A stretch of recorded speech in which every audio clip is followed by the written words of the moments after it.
Today, I want to talk about NBA teams' starts for this NBA season, and I'm just going to go through the standings. So first, we're going to start with OKC. They're the last undefeated team in the NBA, and they're 7-0 right now, and this is insane to see because they've been missing J-Dub for the entire season. We saw a similar thing to this last year when they were missing Chet, missing J-Dub, and still ended up winning like 68 games. This is really impressive. Like, of course, everyone expected the Thunder to be good. They're the defending champs. They just had the most wins in the league, nearing 70 wins. So, of course, we expected them to be good.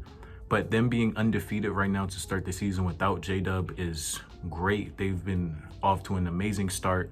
AJ Mitchell has looked amazing. He's now the favorite for Sixth Man of the Year. They finally have a backup point guard, somebody else who can dribble the ball besides Shea. So I think this is an amazing start for the Thunder, and this start for the Thunder is definitely real. Of course, they'll be good for the rest of the season, and I'm excited to see how they're going to be with J-Dub since they're undefeated even without him. So maybe J-Dub can take a leap as well. So we'll see how that goes when he comes back. But I'm really liking what I'm seeing from the Thunder, and Shea also has an amazing MVP case. Maybe he can go back to back, maybe not because of voter fatigue. Who knows? Next, we have the Spurs. They were 5-0. They were undefeated until a loss to the Suns, I believe. Wemby didn't have a great game that game, but I'm not going to overreact to that. Obviously, the last 5 games before that loss to the Suns, Wemby has been amazing. People are putting him in MVP convos. People are like making future GOAT cases for Wemby. Like, he's had an amazing season. Carrying the Spurs. The Spurs have been really great. Their 5-0 start was the best start in Spurs history. So this is great to see. Now, is this start real or not? I would say like it's like in between. Like, it's real and also not real.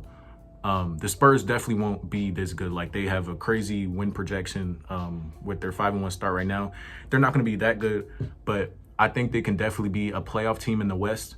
And some people were counting them out. Of course, you have the other people who are like putting them as a top seed because they project Wemby to be an amazing player. So I'll say this start is like kind of real, kind of not. I've been seeing great things from Dylan Harper. I love what I'm seeing from him. And once again, just like the Thunder, this is also without their second best player in De'Aaron Fox. De'Aaron Fox has yet to play a game for the Spurs. People are saying trade him because they have 2 great young guards in Stephon Castle and Dylan Harper. I don't think you should go that far and trade De'Aaron Fox, but they are looking great without him, and I'm excited to see him. I'm excited to see how the team looks when De'Aaron Fox finally comes back. Next, we have the Lakers. The Lakers, another team dealing with injuries. They've missed LeBron for their entire season due to his sciatica. They've been missing Luka for some of these games. Like, they've had a lot of injuries, but still maintain a great record. Austin Reeves has really been breaking out. People are like speculating that maybe he can be the next Brunson with his breakout, like how Brunson was once a role player next to Luka and broke out to be a superstar. They're saying maybe that's how Reeves will be.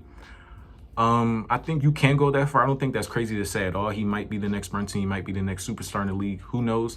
But I've been loving how the Lakers have been playing without LeBron and without Luka some games. That one game without Luka against the Kings, Austin Reeves shot a near 50-point triple-double, I'm pretty sure. So that was amazing, and I'm loving how they're playing. Marcus Smart also was a great addition to the team. I think he's leading the team at plus-minus. He's been great, even though the stats may not show it to like the greatest degree. He's doing crazy stuff that isn't showing up in the box score, and I'm really loving that signing for them. Next, we have the Nuggets. Oh, wait. The Lakers start. Is the Lakers start real or not? This is hard because, like, I don't know, because some of these games could have been luck because of all the injuries and they're still winning. But once again, just like the Spurs, I'll say it's kind of real, kind of not. I think the Lakers are going to be a good team, but not to this extent. But we'll see how it turns out when LeBron comes back. All right, for the Nuggets. The Nuggets have been pretty good too. A lot of people had them projected to be a top seed in the West, nearing 60 wins, if not over that. And they've been off to a pretty good start. This start is definitely real. I believe that I'm a Nuggets believer too. I definitely think they're going to be a great team. Of course, Nikola Jokic is still the best player in the world. They added a lot of depth to this roster, added some shooters, and it's been working out for them really well. Cam Johnson is looking really good. He's definitely a better player than MPJ, and looking like a better fit next to Jokic. So this Denver Nuggets start is definitely real for them. They're going to be an amazing team. Next, we have the Rockets. Now, their offense is looking kind of clunky due to them running double bigs, due to Fred VanVleet being out with that injury. But the Rockets are still good. They're still managing to be good and pull out wins. I think this start is also real. Kevin Durant and Sengun has looked amazing together. Sengun has just looked amazing this season. He might take a crazy leap this season. We can't say much with this 6-game sample size, but I think he will be amazing this season. He's really going to help the Rockets be and like take them to the next level and be an even better team than they were last year.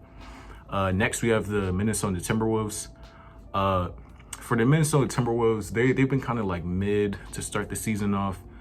I don't like the West has improved a lot this year, so I don't know if they're going to be like as good as they were last year or like make it to the conference finals again. But honestly, I can't doubt them because like a lot of people weren't expecting them to make the conference finals last year. They really thought they were going to be like a first round exit to the Lakers. But they ended up making the conference finals again. But yeah, I think this start is like, it's I say it's real. I think they'll be like, honestly, I think they'll be around this spot in the West. Like right now, they're the 6th seed as of November 4th. And I think they're going to be around that spot when the season ends. So I'll say this start is definitely real for them. But of course, Anthony Edwards is great.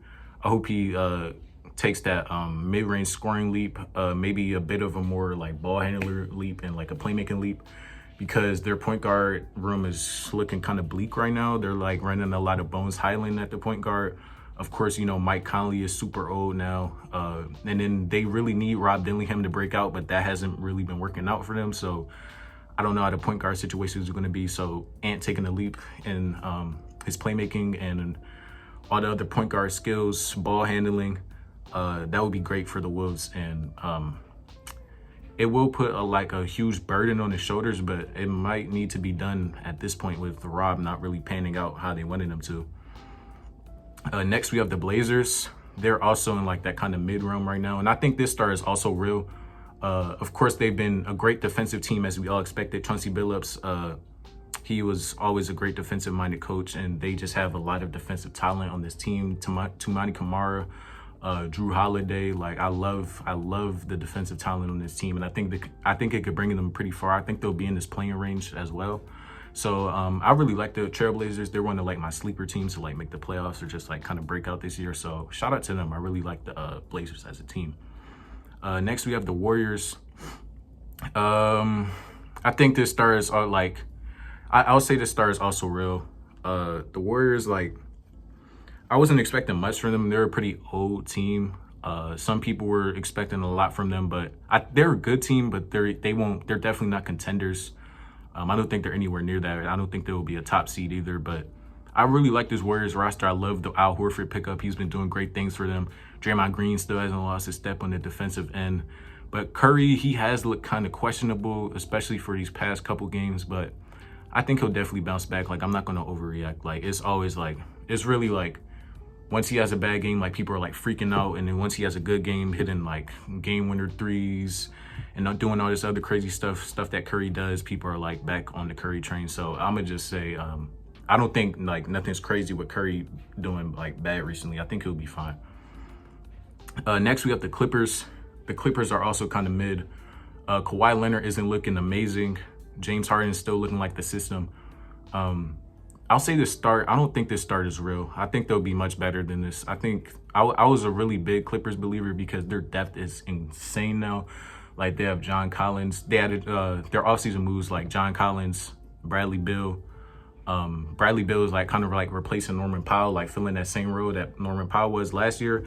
So, they also added Brook Lopez as a backup center, which almost guarantees like rim protection at all times in the game. So I love their depth. I think the Clippers are a great team despite their age.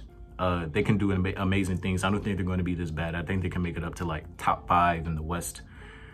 Maybe a little worse than that, but I think they'll definitely be a playoff team. I don't see them missing the playoffs. Next, we have Phoenix. Phoenix is honestly exactly what I thought they would be. I would say this start is real. Like, they have I think they'll be worse than like their record shows right now. Like right now they're 3-4. I think they're gonna be way worse than that. So maybe I'll say the start isn't real because they're not gonna get that many wins. I don't believe in the Suns at all. They're a horrible roster, and I shouldn't even have spent that much time on the Suns. This start is not real, though. They will not be a good team in the West. Next, we have the Utah Jazz. The Utah Jazz are a really fun team. This start also is not real. I think they'll be at the bottom of the conference, but their offense is really good. Their defense sucks, but their good offense has been like keeping them afloat and like bringing them up to the 11 seed. Like the 11 seed, of course, isn't great, but to Utah Jazz standards, it is pretty good. Like it's pretty solid. It gives you a bit of hope if you're a Utah Jazz fan. Next, we have the Memphis Grizzlies. The Memphis Grizzlies, this start I'll say is real. I didn't really expect much from them, especially after trading Desmond Bane. Ja Morant hasn't been looking great. Like it's looking like Ja Morant's like washed at like 26 years old. Like he's really fallen off since like his third year when he won MIP. It's really the Grizzlies like future and like their current situation is like pretty like bland. Like I really don't know where they're how they're going to pivot from this situation, but we'll see. Like I wasn't really a big Grizzlies believer, so this isn't much of a surprise, but this is really like, it's kind of like sad to see like Ja Morant isn't the same player that he was before. So I'll say that start is real. I'm not expecting too much from the Grizzlies. I don't even think they'll be a playoff team. They barely made it in last year, and a team always has to drop out of the playoffs, and I think Memphis will be one of those teams to drop out of the playoffs. Next, we have the Sacramento Kings. Once again, not much to say about them. They're also a horrible team. This roster construction stinks. Adding Russ to the team, like he has like Russ is really like, it's like night and day with him. Like one day he can have a great game, everyone's praising him, and the next day he can go like 0 for 10 and everyone's criticizing him and like shaming him on Twitter and all that.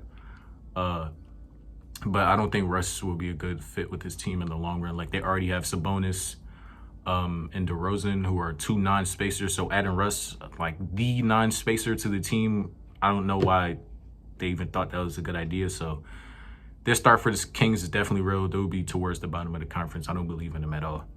The Mavs, they're at the bottom of the conference. I don't think this start is real. I think they'll definitely improve.